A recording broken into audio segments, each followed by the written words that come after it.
muvandimwe noneho rero dore ukuntu uzaza ubigenza ariko nyine nakubwiye ko ari ibintu bisaba umwanya utari mutoya no kubyiga kandi ubundi ibintu biri kuri internet biruzuye wahita ujyayo ukabibona iyo ufite web nta matutorial gusa ujya dukurikira no kugenda ukareba kari akantu ukamenya ibyo uhitamo. So twihuse rero urujya muri browser yawe bisanzwe, iyi ni browser mfunguye, nkaza muri browser nkandikamo izina rya website sibyo word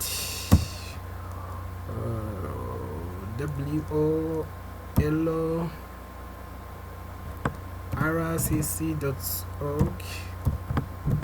noneho rero twege dushyiramo agaslash tugiye kwinjiramo nk'admin, ntabwo twinjiramo nk'abantu basanzwe.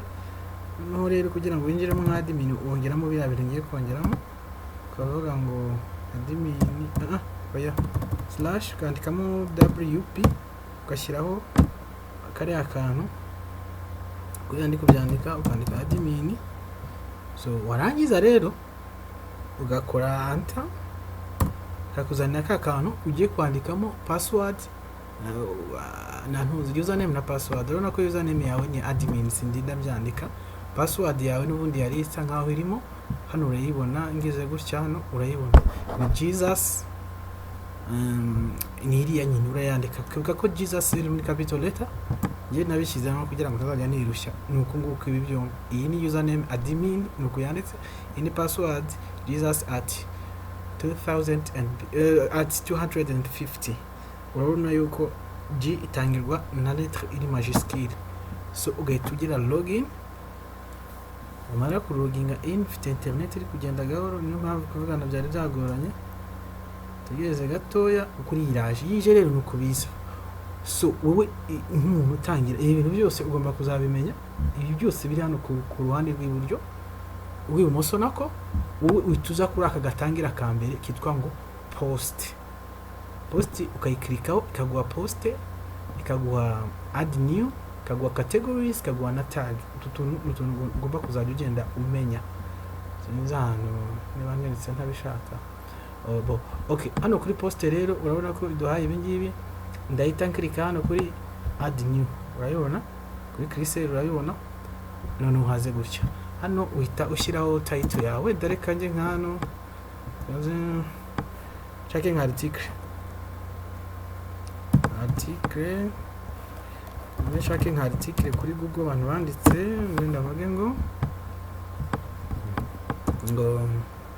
who is Jesus. Tureba article abantu bagiye bamwandikaho, reka dufate nk'ingiyi. Sorry funguye nabi, dufate nk'ingiyi sibyo. Okay,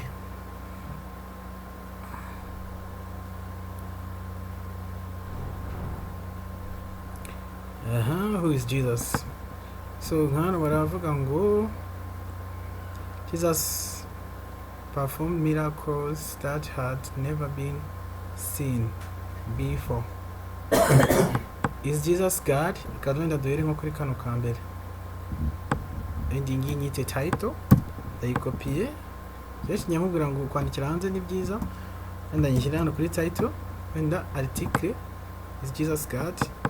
Kangende hano kandi wenda mfate nk'iyi sentence ndikurikiyeho, mfite mbishyiraho gutya maybe something like this. Copy. 10 reasons why Christians believe Jesus is God. Mfite mfata kano kantu nze ngashyire hano sibyo.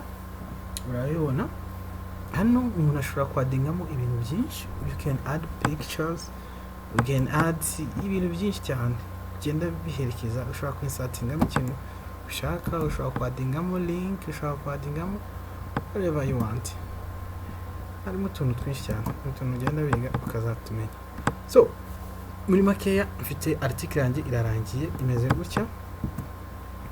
noneho ndasubira hano kuri ndashyira cursor yanjye ahangaha kuri is Jesus God. So ninyangiza urebye hano iburyo bwanjye hariho ikintu nakubwiye, ni nacyo nandi gushaka kureba. ahangaha hariho save draft, kazaho preview, kazaho publish, kazaho na kano kantu kagaragaza settings. So munsi yabyo hari ibi byita ngo ni post na blog. Wowe noneho ibi urabireka uzi hano kuri categories. Ndashaka ko kano kantu nanditse kajya muri articles. Ndaklikana ubwo ngubwo muri category mfite kuri ya web yacu karajya ahandi hitwa ngo article, sibyo? Then mbere ko publishing ashobora kugira preview kugira ngo ndebe ukuntu izaza imeze. Ngire preview. So ni tablet mfite cyangwa yanjye mfite desktop. So name preview kuri desktop turebe ba natari kumpa. Are you ready to publish? Double click your settings before publishing. Double check your settings before visit what blah blah. But wherever I can forget ngo I'm ready to publish. Then I publish inze hariya kuriya. So muze yacu yabaye published. Niba yabaye published rero ikintu ndi bukore nshobora gufungura indi ntuze hano uruhande niho nkajya muri web bisanzwe nk'undi muntu wari we wese, sibyo? Ndandika web yacu bisanzwe nk'undi muntu wari we wese ugiye kuyijyamo, sibyo? rcc.org ande kuriya nuko ninjiyemo muri web undi muntu wari we wese. Gaturebe icyo bitanga. Mukrakubwiye mfite connection itari nziza cyane.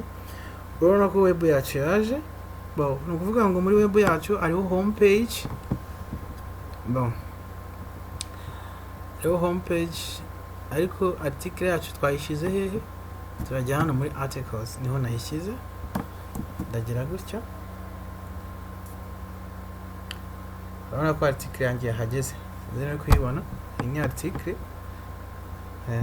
is Jesus God blah blah blah. Urabona deja article yacu ko yageze already hano muri makeya nuko nguko. So sigaye ushobora kwadingamo pictures, you can add whatever you know. Ushobora kwadingamo designs, ushobora kwadingamo whatever icyo ushaka cyose ushobora kujyamo hari. So ushobora no gusubira inyuma ngano kadeke kwigira ndende reka ndekera aho ngaho nzajya nabikwereka with the time.